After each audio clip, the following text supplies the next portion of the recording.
সেই সৰুজোপাৰ বয়স 600 বছৰো অধিক হৈছে, কিন্তু এইজোপা 300 বছৰ নাই হোৱা। সেই সৰু শিলিখাজোপাতে বহি শংকৰদেৱে শাস্ত্ৰ লিখিছে। মই সেইকাৰণে দেখুৱাইছোঁ দেই। হয় হয়, এই সৰুজোপা শিলিখাৰ তলতে বহি তেওঁ যে শাস্ত্ৰ লিখিছিল, কিহত লিখিছিল, কিহেৰে লিখিছিল আৰু কি শাস্ত্ৰ লিখিছিল, তেওঁ সৰু শিলিখাজোপাৰ তলত বহি যে শাস্ত্ৰ লিখিছে, মই কৈছোঁ এতিয়া শুনিবচোন দেই। আৰু নমস্কাৰ, গৈ আছোঁ নগাঁও অভিমুখে বিশেষ এটা কামত। আৰু যদি সময় সুবিধা পাওঁ, আমাৰ গুৰুজনাৰ যি শ্ৰীমন্ত শংকৰদেৱ আৱিৰ্ভাৱ ক্ষেত্ৰ, আমাৰ স্থানভাগ নতুনকৈ অসম চৰকাৰে বিশেষ এটা ৰূপ দিলে, সেইখিনি বস্তু আপোনাক দেখাবলৈ চেষ্টা কৰিম। ঠিক আছে, এতিয়া বৰ্তমান আহি পিনি আমি আমনি পাম আৰু লগত আছে সুমন দায়া, বাকী দেখা আছোঁ বলক।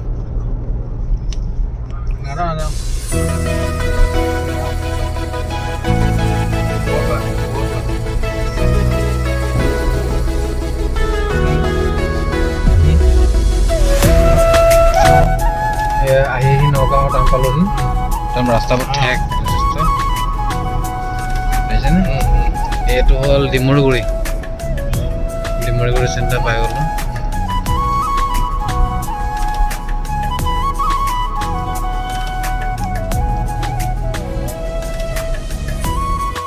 বোলে এই কেম্প হৈ গৈছে সেইটো ন, ভাবিছোঁ ওপৰ যাব লাগিব আমি।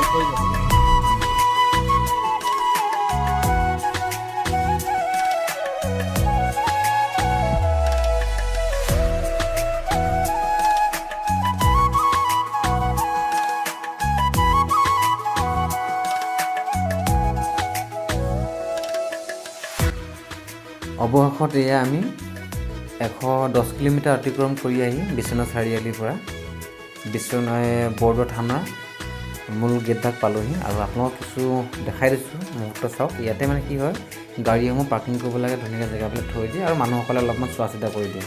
তাতে কথাটো কি হ'ল, আমি জোতা চেণ্ডেলসমূহ খুলি পিনি গাড়ীতে ভৰাই থৈ গৈছোঁ। আৰু দোকানৰ পৰা মাহ প্ৰসাদ মানে শৰাই এখন দিম বুলি মাহ প্ৰসাদ কেইটামান ল'লোঁ। লৈ পিনি এখোজ দুখোজকৈ আমি আগবাঢ়ি পিনি এয়া য'ত নেকি আমি শৰাইৰ কাৰণে কুপন ল'ব লাগে, কিনি নি আমাৰ মাহ প্ৰসাদকেইটা দিব লাগে, তাৰ বিনিময়ত এটা আমাক কুপন দিয়ে। আৰু তাৰপৰা আমাক ঘৰলৈ আনিবৰ কাৰণে ধুনীয়াকৈ এটা মাহ প্ৰসাদৰ টোপোলা দিবৰ কাৰণে এটা কুপন দি পঠালে।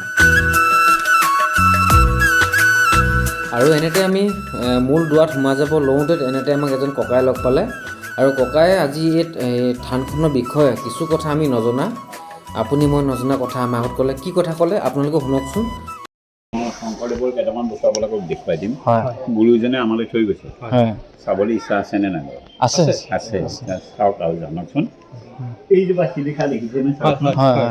এইজোপাও শিলিখা, ডাঙৰজোপাও শিলিখা দেই।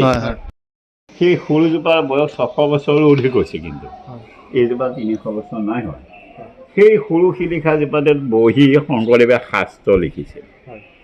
মই সেইকাৰণে দেখুৱাইছোঁ দেই। হয় হয়, এই সৰুজোপা শিলিখাৰ তলতে বহি তেওঁ যে শাস্ত্ৰ লিখিছিল, কিহত লিখিছিল, কিহেৰে লিখিছিল আৰু কি শাস্ত্ৰ লিখিছিল, তেওঁ সৰু শিলিখাজোপাৰ তলত বহি যে শাস্ত্ৰ লিখিছে, মই কৈছোঁ এতিয়া শুনিবচোন দেই। মানে থান বৰ্ণনা গীতত শংকৰদেৱৰ নাতিনী পুৰুষোত্তম ঠাকুৰে লিখিছে, পশ্চিমে সি লিখা বৃক্ষ হালিয়াৱা ছয়, তাহান্তে জীয়া গুৰু পুস্তক লিখয়। পুস্তক মানে পুথি পাতি। যিজোপা শিলিখা আমাৰ পশ্চিম পিনে হাউলি আছে, সেইটো পশ্চিম, সেইটো আমাৰ পশ্চিম পিনে হাউলি থকা শিলিখাজোপাৰ তলত বহি তেওঁ শাস্ত্ৰ, তেওঁ যে এইজোপা শিলিখাৰ তলত বহি শাস্ত্ৰ লিখিছিল, কিহত লিখিছিলে, কিহেৰে লিখিছিল? আগৰ দিনত কাগজ নাই, কলম নাই, চিয়াহী নাই, একোটো নাই। তেওঁ শাস্ত্ৰ লিখিছিল, খাচী গছৰ ছাল এৰুৱাই লৈছিলে বাকলি, ছালটো এৰুৱাই লৈ শিলেৰে ঘঁহি সমানকৈ লৈছিলে। লৈ তেওঁ শিলিখাই ৰস লৈছিল, কেহৰাজ বুলি শিলিখাৰ ৰস দেই, কেহৰাজ মনৰ ৰস লৈছিলে। তাত গৰু মূত্ৰ মিহলাই লৈ পাখি কলমে লিখিছিল। তেওঁ ইয়াত বহি দুভাগ শাস্ত্ৰ লিখিছে, এভাগ হৈছে দশম, এভাগ হৈছে কীৰ্তন। ইয়াত লিখা দশম ভাগ য'ত অৰ্পণ কৰিছে সেই ভাগৰ নাম হৈছে গুৰুৰ আসন। মই আপোনালোকক তালৈকে নিবলৈ আহিছোঁ। তাত দুটা বস্তু আছে, মই আপোনালোকক ভাঙি দি আছোঁ। এভাগ গুৰুৰ আসন। গুৰুৰ আসনতে এভাগ মন্দিৰ জ্বলাই থৈ গৈছে শংকৰদেৱে 570 বছৰ ধৰি জ্বলি আছে দেই। এতিয়াও জ্বলি আছে, কোনোদিন বন্ধ তালৈকে আপোনালোকে নামি ক্ষয়ক্ষতি হোৱা নাই। ক্ষয়ক্ষতি নোহোৱাৰ কাৰণে তাৰ নাম দিছে অক্ষয় বন্তি। অক্ষয় বন্তি শংকৰদেৱে প্ৰথম বৰদোৱাতে অক্ষয় বন্তি, অক্ষয়, কোনো ক্ষয়ক্ষতি হোৱা নাই যে সেইকাৰণে তাৰ নাম দিছে অক্ষয়। আৰু তাতেই মানে মণিকূট ভাগ হিচাপে থাকে, মণিকূটৰ নাম গুৰুৰ আসন। তাতে ইয়াত লেখা দশম ভাগ তাত অৰ্পণ কৰিছে। এই ভাগ মন্দিৰ ওপৰত জ্বলি আছে চাওক, তেওঁ নিজে বনাই নিজে জ্বলাই থৈ গৈছে। এই ভাগখন সোমাব কোনো নোৱাৰে দেই। এই বন্তি ভাগ আজি 600 বছৰ, 570 বছৰ ধৰি এই বন্তি ভাগ কোনোদিন ক্ষয়ক্ষতি নোহোৱাৰ কাৰণে তাৰ নাম হৈছে অক্ষয় বন্তি। আৰু সিখনৰ পৰা ভিতৰলৈ সোমাবগে নোৱাৰে। আমি লং পেণ্ট পিন্ধি আহিলো যে পিন্ধি আহিছে নহয়, নহ'লেতো সোমোৱাই দিলে। কিন্তু নিয়ম আছে, সেইটো এনাই কৰিব নাপায় ন। এতিয়া বন্তি ভাগো চালে, গুৰুৰ আসন ভাগ চালে, তাতে দশম ভাগ আছে দেই। এতিয়া তেওঁ পানী খোৱাটো চাওক, তেওঁ কোনটো খোৱা পানী খাব। 570 ক'লে ন? 570 বছৰ মানে কিয় 26 চন সোমাইছে নহয়, 25 চনলৈকে 570 আছিল, এতিয়া 578 তেওঁ জন্ম বৰ্তমান এতিয়ালৈকে 1449 খ্ৰীষ্টাব্দৰ পৰা 1449 খ্ৰীষ্টাব্দত বৰদোৱা আলি পুখুৰীত শংকৰদেৱৰ জন্ম হৈছে বুলি আমি পঢ়িছোঁ নহয় ন। গতিকে তেতিয়াৰ পৰা এতিয়ালৈকে 578 বছৰ। কৃষ্ণ এতিয়া চাওকচোন, এইটো গুৰু ব্যৱহৃত পাটনাথ মানে কোৱা দেই। শংকৰদেৱে খাইছিল, শংকৰদেৱে গা ধুইছিল। নোৱাৰি তাত আমি যাবলৈ নিদিয়ে আৰু। এইটো কোৱা মানে শংকৰদেৱে খাইছিল, শংকৰদেৱে গা ধুইছিলে দেই। শংকৰদেৱৰ লগত চকুৰি ভকত থাকে মানে 120 জন। 120 জন ভকতৰ এজন ভকতো এয়া পানী কোনেও গ্ৰহণ নকৰে। সেই 120 জন ভকতৰ কাৰণে আকাশী গংগাখন নমাই আনিছিলে। ইয়াতে আছে আকাশী গংগা, মই আপোনালোকক দেখুৱাই দিওঁ, আপোনালোক যাব। আছে আছে ইয়াত দূৰৰ তলত আছে, ওপৰৰ পৰাই মানি আছে। পৃথিৱীত যদি সকলো শুকাই যায়, একোৱা পানী নুশুকায়। কিয় জানেনে? ভগৱান শ্ৰীকৃষ্ণ 4টা অৱতাৰ নহয় জানো? প্ৰথম ৰাম অৱতাৰ, তাৰপিছত শ্ৰী নাৰায়ণ, তাৰপিছত কৃষ্ণ, তাৰপিছত শংকৰ। গতিকে তেওঁ খান্দি লৈছে, তেওঁ কি জানো কুলকটাই লৈ খান্দিব লাগিছে। তেওঁৱেই বিশ্বকৰ্মা, তেওঁৱেই ভগৱান। তেওঁ হাতে চিন এটা দিছে, কোৱাই নাই হ'ল কি খান্দিব লাগিব। গতিকে সকলো যদি শুকাই যায়, ইয়াৰ পানী নুশুকাই দেই। মই এতিয়া আপোনাক খুব ডাঙৰ কথা কৈ দিছোঁ, তাৰপিছত মই আপোনাক দেখুৱাই দিম, চাবগৈ। আপোনালোকে সকলো সেৱা ল'ব দেই। মই ভাগৱত ভঙা দি ভাঙি দিছোঁ আৰু কথাখিনি। আকাশী গংগাখন শংকৰদেৱে মধ্যৰাতি আকাশৰ পৰা নমাই অনাৰ কাৰণে তাৰ নাম আকাশী গংগা। শংকৰদেৱে মধ্যৰাতি আকাশৰ পৰা আকাশী গংগাখন কিয় নমাই আনিবলগীয়া হৈছে? শংকৰদেৱৰ দিনত আমাৰ বৰদোৱাত পানীৰ অভাৱ হৈছিলে দেই, খুব অভাৱ হৈছিল, অনাটন হৈছিলে। পানীৰ অভাৱ হোৱাৰ কাৰণে তেওঁ এইটো কোৱা খান্দি গৈছে। এইটো কোৱা পানী তেওঁ খাই, তেওঁ গা ধুৱে। কিন্তু তেওঁৰ লগত 120 জন ভকত থাকে, চকুৰি বুলি কয়, চকুৰি ভকত থাকে। চকুৰি ভকতৰ এজন ভকতেও ইয়াৰ পানী কোনেও গ্ৰহণ নকৰে, কিয়নো গুৰুজনৰ পানী। কিন্তু চকুৰি ভকতে আকৌ তেওঁৰ লগত নাম কীৰ্তন কৰিব লাগে। চকুৰি ভকতক গা ধুবলৈ পানী নাই, খাবলৈ পানী নাই, নাম কীৰ্তন কেনেকৈ কৰিব? তেতিয়াতো ভকতসকলৰ এটা ডাঙৰ সমস্যা হ'ল নহয়নে বাৰু? তেতিয়া সকলো চকুৰি ভকত লগ খাই গুৰুজনক গৈ আপত্তি ক'লেগৈ যে গুৰুবাব, আমাক পানীৰ কোনো সুব্যৱস্থা কৰি দিয়ক। এতিয়া গুৰুজনেতো ভকতসকলৰ কথা ৰাখিবলগীয়া হ'ল। ভকতসকলৰ কথা ৰাখিবলগীয়া হৈ গুৰুজনে ভকতসকলক ক'লে যে আপোনালোক সকলোৱে ধৈৰ্য ধৰক, মই কিবা সুবিধা কৰিম। তেতিয়া গুৰুজনে কি কৰিলে, আমি যে এতিয়া গুৰুৰ আসনৰ অক্ষয় বন্তি চাই আহিছোঁ, গুৰুৰ আসনৰ তলতে তেওঁ নিজে আসন পাতি বহি ল'লে। আসন পাতি বহি লৈ ধূপ জ্বলালে, ধূনা জ্বলালে, বন্তি জ্বলালে, জ্বলাই তেওঁ নিজে ওপৰলৈ প্ৰভুক আৰাধনা কৰিছে। তেওঁ যেতিয়া আৰাধনা কৰিলে মধ্য ৰাতি আকাশৰ পৰা আকাশী গংগাখন নামি আহিছে। আপোনালোকে গৈ চাব, মই দেখুৱাই দিম, তাত কোনো জান জুৰি একো নাই। আকাশী গংগা পানীভাগ বেলেগৰ লগত সম্পৰ্ক নাই। মধ্যৰাতি যেতিয়া আকাশৰ পৰা আকাশী গংগাখন নামি আহিছিল তেতিয়া আমাৰ ইয়াত এটা বহুত ডাঙৰ শব্দ হৈছে। আগৰ ভকতসকলে কৈ গৈছে বজ্ৰপাততকৈ বেছি ডাঙৰ শব্দ হৈছে বুলি কৈছে। শব্দটো শুনি ভকতসকলে ৰাতি ভয় খায়। সকলো ভকত ৰাতি পূজা কৰি বহি আছিলে, কিয়নো গুৰুজন হৈছে ভগৱান। তেওঁ মধ্যৰাতি আকাশী গংগাই নমাইছেনে কিয়েই কৈছেনে তেওঁহে জানে। ভকতসকল বহাত শুইহে আছে, ভকতসকলেতো একো নেজানে। মধ্যৰাতি যদি ইমান ডাঙৰ শব্দটো হৈছে, সকলো ভকতে ভয় খাই গোটেই ৰাতি পূজা কৰি বহি আছে। বহি থাকি ৰাতিপুৱা যেতিয়া অলপ অলপ পোহৰ হৈছে, সকলো ভকতে গৈ গুৰুজনক সুধিছেগৈ, গুৰুবাপ ৰাতি যে ইমান এটা ডাঙৰ শব্দ হ'ল, ইমান ডাঙৰ আৱাজ হ'ল, কিহৰ শব্দ হ'ল, কিহৰ আৱাজ হ'ল, আমাৰ ইয়াত কি হ'ল, আমাৰ সকলোকে কওক।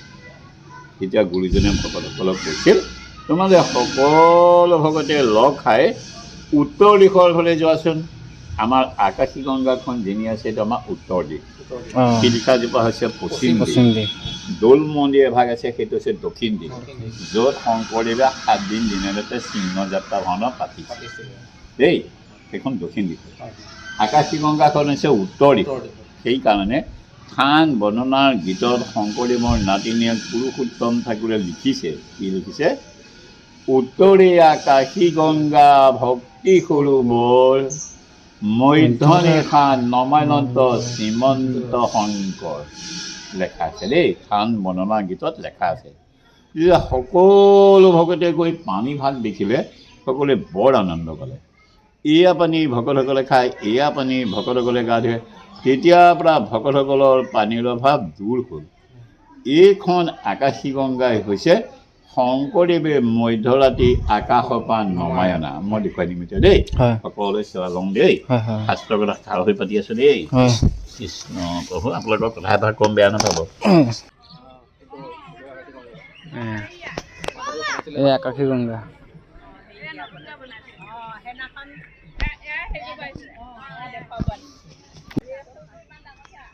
কি আমি এইফালে গৈ চাওঁ নেকি? পকাটোলৈ একেবাৰে ওলাই যাম, চাব পাৰিব, তালৈ যাওঁ বোলে এনেকৈ যাব পাৰিব, দেখুৱাই দিছোঁ বাৰু দেই।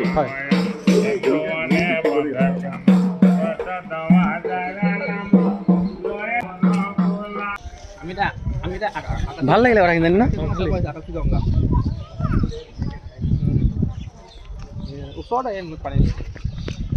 এই ইয়াতে মানুহবিলাক খানা পিকনিক খাবলৈ আহে। এই জেগাটো মনত আছে মোৰ ভাবোঁ, এই জেগাটো প্ৰায় মনত আছে। এইখনতে গছজোপা আছিলে, গছজোপাত বহিবৰ কাৰণে পকাৰ হেৰিলৈ বনাই থোৱা আছিলে, সেইফালে ষ্টেজ এটা আছিলে। এইখিনি বস্তু অলপমান মনত আছে মোৰ। বন্ধুস্থলী ইচ্ছা কৰিছোঁ আৰু এই ওলাই আছে মানে সেইটো যামি চাই আহিবি নে কি কয়? নতুন হয় সেইবোৰৰ কাৰণে আহিছিলোঁ মেইন কথা। সেইটো কাৰণেও আহিছিলোঁ।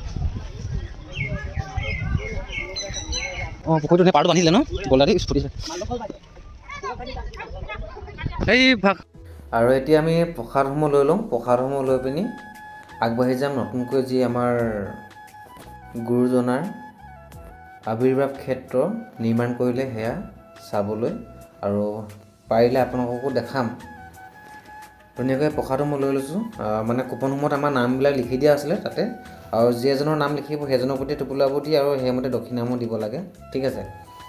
ধুনীয়াকৈ আমি লৈ মেলি ৰেডি, এতিয়া যাওঁ ব'লক সেইফালে আগবাঢ়ি।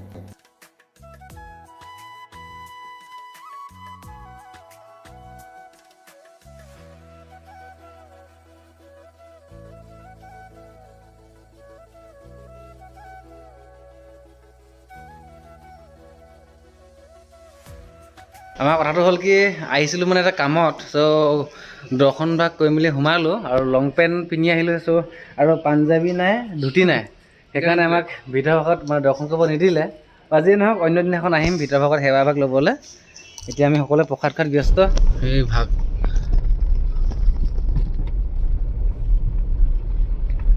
ইয়াত আহিছিলে মোদী চাগে ন মোদী নহয় অমিত শ্বাহ ডাঙৰীয়া গৃহমন্ত্ৰী ইয়াতে নামিছে কিন্তু এইখন হেলিপেডটো এইটো হেলিপেড ইয়াতে ক'ত বনাইছিলে মিটিং হৈছে মানুহ লেতেৰাই হৈ আছে এইফালে এই আকাশীগংগা হেৰি পুখুৰীটো নতুন নতুন প্ৰজেক্ট হৈ আছে সেয়ে বনাই আছে বিল্ডিংবিলাক আৰু খুব বেছি 1 বছৰ বা 6 মাহৰ ভিতৰত কাম সম্পূৰ্ণ হ'বগৈ যেন অনুভৱ হয় আৰু এয়া নতুনকৈ হৈ যোৱা আবিৰ্ভাৱটো লিখো ন আবিৰ্ভাৱ ক্ষেত্ৰ এয়া দেৱাল বাউণ্ডাৰী সোমাব দিয়ে নিদিয়ে এতিয়া প্ৰকাণ্ড গৰু দেই এইটো এইয়া গেটত সোমাব নিদিব যেন লাগিছে কি মানে কৈছোঁ আপোনাক মোক সোমাব দিলে বাকী মানুহ আকৌ হাল্লা কৰিব ন যদিহে বন্ধ কৰি থৈছে কথাটো কৈছে না এইটো ৰাস্তাকে ওলাব ক'ত এনেকৈ আকৌ ঘূৰি যাব লাগিব ইয়াৰ পৰা এইটো জাষ্ট আহিবৰ কাৰণে এইটো ৰাস্তা মানে ইয়াৰ কাৰণে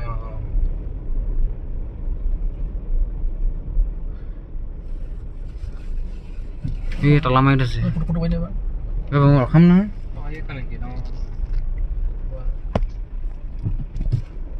হেলিপেড এইটো মানে আচ্ছা একদম জেগাত হেলিপেড ইয়াত নামি পিনি ডাইৰেক্ট জেগাত গৈছে মানে হেলিপেড ভালেই এই ভাগ মস্ত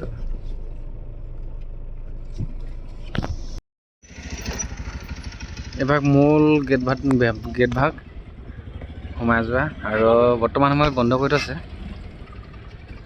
আৰু আজি মোৰ এই ভিডিঅ'টি আপোনালোকে ক'ৰ পৰা চাই আছে অসমৰ জনাবলৈ একেবাৰে নাপাহৰিব কিয়নো আজি বহুত ঠাই মানুহ লগ পাইছোঁ তাতে বহুত মানুহে এনেকৈ গাড়ী ভাড়া কৰি গৈছে কিবা হৈছে কিন্তু তাতে দেখা পাইছে যে নতুনকৈ নিৰ্মিত যিটো আমাৰ আবিৰ্ভাৱ ক্ষেত্ৰভাগ বন্ধ কৰা আছে তাত আমাৰ সোমাবলৈ এলাউ বা সোমাবলৈ পাৰ্মিশ্যন দিয়া নাই তলা মাৰি থৈছে আৰু কৈছে যে ভিতৰত কিবা কাম চলি আছে সেইবাবে গেট বন্ধ কৰি ৰখা হৈছে আৰু কেতিয়াকৈ মুকলি কৰা হ'ব এই বিষয়ে কিন্তু আজি সোধোতে নক'লে চ' কোনোবা যদি মোৰ ভিডিঅ'টি চাই আছে বা কোনোবা যদি যাম বুলি ভাবি আছে এইকেইটা দিনত তেখেতসকলক এই ভিডিঅ'টি শ্বেয়াৰ কৰি দিয়ক আৰু বৰ্তমান আমি যাবলৈ মানা কৰক যেতিয়ালৈকে গেটখন খুলি নিদিয়ে তেতিয়ালৈকে আপোনালোকে নাযাব নহ'লে আপোনালোকে মোৰ নিচিনাকৈ বা আমাৰ নিচিনাকৈ আজি যেনেকৈ আমি গেটৰ সন্মুখৰ পৰা ঘূৰি আহিব লগা হ'ল ভিতৰ ভাগত আমি সোমাব নোৱাৰিলোঁ চ' আপোনালোকেও এনেকুৱা যাতে সমস্যা বা আপোনালোকে গৈ পিনি মনত দুখ লৈ পিনি ঘূৰি আহিব লগা নহয় সেয়েহে ভিডিঅ'টি সকলোলৈ শ্বেয়াৰ কৰি দিবৰ কাৰণে মোৰ ফালৰ পৰা বিনম্ৰ আহ্বান জনালোঁ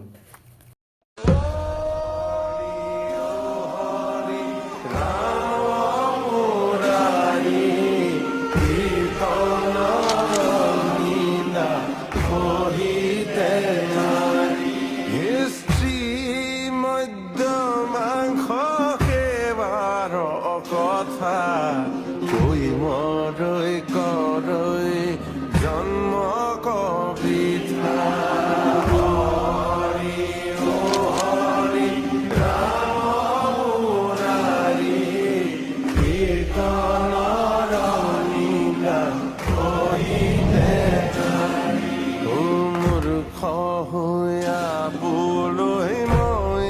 পণ্ডিত নষ্ট কৰি ফুৰৈ আনৰ ৰুচিত